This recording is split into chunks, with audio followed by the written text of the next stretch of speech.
Ассалаумағалейкум, құрметті көрермендер. Менің есімім Мистик Сырым. Қожанапас Сырымның ресми аватары боламын. Нұрсұлтанұлы Сырымның шежіре менің тегімнің тарихы атты байқауына көмектесіп, жеңіп шығуына атсалысамын. Сырым Байзақ ауданы Сарыкемер ауылында туып өскен. Сырым Нығметолла Кейіпбаев атындағы мектеп гимназиясының 3-ші сыныбында оқиды. Сырымның тілімен айтатын болсам, әрбір адамның тамыры тереңде жатқан үлкен бір бәйкелек сияқты. Менің де тегімнің тарихы сол тамырлардан бастау алады. Әжем бізге шежіре туралы жиі айтып береді.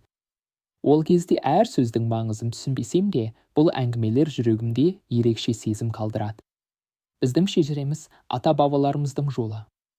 Олар дала төсінде қой бағып, жерін қорғаған, ауылдың берекесін сақтаған батырда, дана да адамдар болған. Әженің айтуынша, біздің ата-бабаларымыз өте еңбекқор әрі ақылды болған екен. Сол себепті біз қазір бейбіт өмір сүріп жатырмыз. Шежірені мен үлкен кітап деп елестетемін. Бұл кітапта ата-бабаларымыздың ерліктері, олардың мінездері, еңбектері жазылған сияқты. Мен бұл кітапты оқыған сайын, өзімді үлкен бәйтеректің бір бұтағы ретінде сезінемін. Бір күні біз атаммен шежіре жазуды бастадық. Ол кісі әр атаның есімін атап, оның өмірден алған үресін айтып берді. Мен олардың есімдерін қағазға жазып, суретін салуға тырыстым.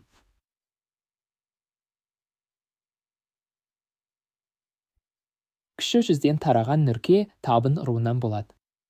Әкем Нұрсұлтан, атам Қожанапас, үлкен атамның есімі Қожамұрат, бабаларым Төлеген, Түгелбай, әлі.